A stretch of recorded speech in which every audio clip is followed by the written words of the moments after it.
Hey there, welcome back to Special Educators Resource Room Podcast. I'm your host, Jennifer from Positively Learning. Today we're going to be diving into something that is both super exciting and incredibly overwhelming. We're going to be talking about setting up a brand new classroom. If you're in that position, first of all, congratulations. A new space can feel like a fresh start and a blank canvas. It's so exciting. But let's be real. You can also feel like you're staring down a mountain of decisions, so many to-do lists, and you either have Pinterest boards or screenshots for days. Before we dive in, I do want to offer a quick and important disclaimer.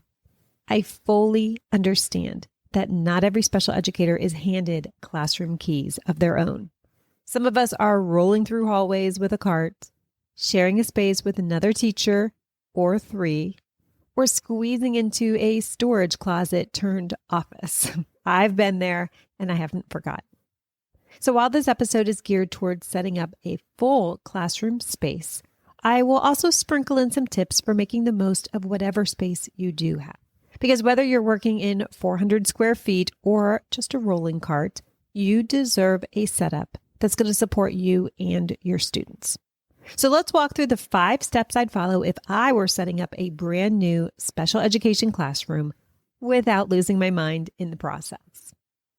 Step 1, we're going to start with the flow and not the decor.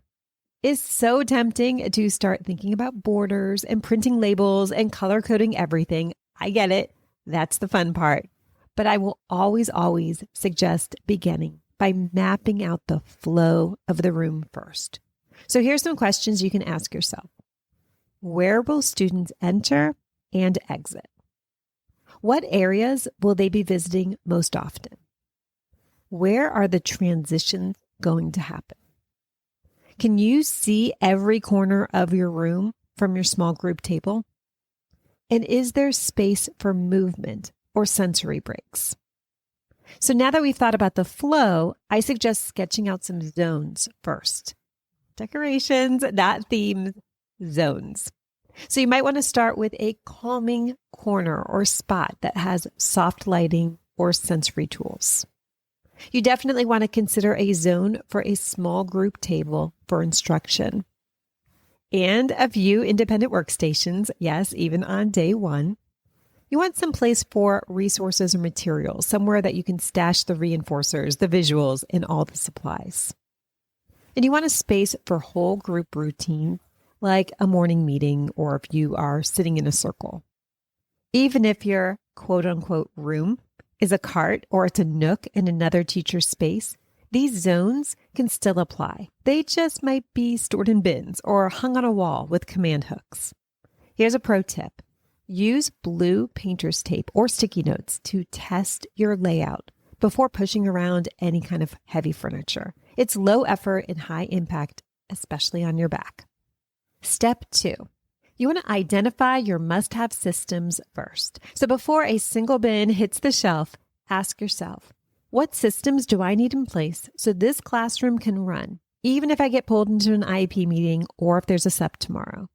That means you're going to think about visual schedules, independent work routines, behavior support tools, and a plan for support staff where they can support students or and vice versa. You don't want to try to create these things all at once. You just want to choose one core system to build out first, something that's going to help students get working right away. So I almost always suggest starting with an independent work system because they give students something predictable to return to, and they're going to give you breathing room to troubleshoot everything else. Here's a shared space tip. Keep your systems portable.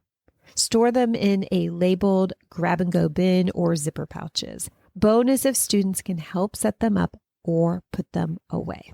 Step 3, you want to organize for your future self. Here's where I think most of us get a little tripped up. It's so easy to organize in a way that makes sense to you right now because you just set it up and everything's fresh and you know exactly where it is. But I'd like you to fast forward 3 months to a chaotic Monday with a fire drill, a parent email, and a student meltdown all before 8:30. And suddenly you can't remember where you put those token boards. So here's the rule. Label everything. Not just for you, but for your team, your students, and your future self. That means your daily use bins, extra supplies, data folders, sensory tools, student materials, visuals, and reinforcers. Think like a sub or a new paraprofessional walking into your room. Could they find the materials they need to support your students without asking 20 questions? Even if you're just working from a cart, you can still organize with drawer dividers, plastic folders, or color-coded stickers. Simplicity equals sanity. We're up to step 4. Step 4 is to prep for the first 5 days, not the whole year. That hurts. That's tough for me to hear because I am a huge planner. But this is a truth I wish someone had told me earlier. You don't need to have October, January, or June figured out before day 1. So start with the first 5 days. That means focusing on building relationships, teaching routines slowly, modeling expectations for independent work, and giving yourself space to observe and adjust. So I prep 3 to 5 low prep, high success activities that are going to give you some good data and give students a chance to feel successful. So these could be tasks like matching, sorting, name recognition, favorite read aloud books, maybe some task boxes with just 1 or 2 steps. And yes, snack time will totally count.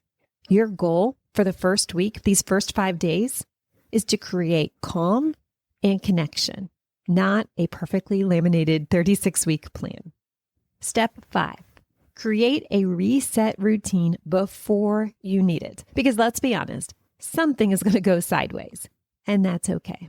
So I'd like to have a reset bin ready to go from the start. This is basically a calm corner in a box. So inside, you could put familiar task boxes or fidget tools, visual calm down cards, a storybook or 2 that students love, and a checklist or a social narrative to reteach expectations. So I would keep it where you can grab it quickly because the reset isn't going to be just for students.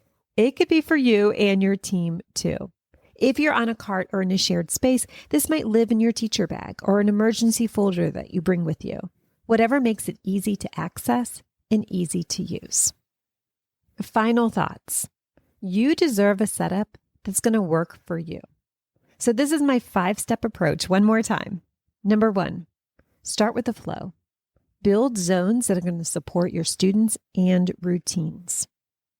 Number 2, set up one core system before you tackle everything else. Number 3, organize with clarity for your team and your future self. Number 4, prep the first 5 days only. Then you can build from there. And number 5, plan your reset routine like it's a survival kit. You do not need a Pinterest perfect room. You don't need to have everything done by day 1. You just need a plan that works for you and gives your students the consistency and calm they deserve. Thank you so much for spending time with me today. If this episode gave you a few ideas or maybe just a sense of calm before your own setup, would you please consider leaving a review or sharing it with another teacher? It would mean the world, and it helps more educators find their way here. Until next time, remember, you don't have to have it all together to get started. You just need the next step. Thanks for listening, and I'll catch you next time in the Special Educators Resource Room. Thanks so much for tuning in, and I'm dying to ask, what'd you think? Be sure to hit the follow or subscribe buttons so that you never miss an episode. You can find the show notes and links for everything mentioned in this episode at positivelylearningblog.com. See you next week for more special education solutions.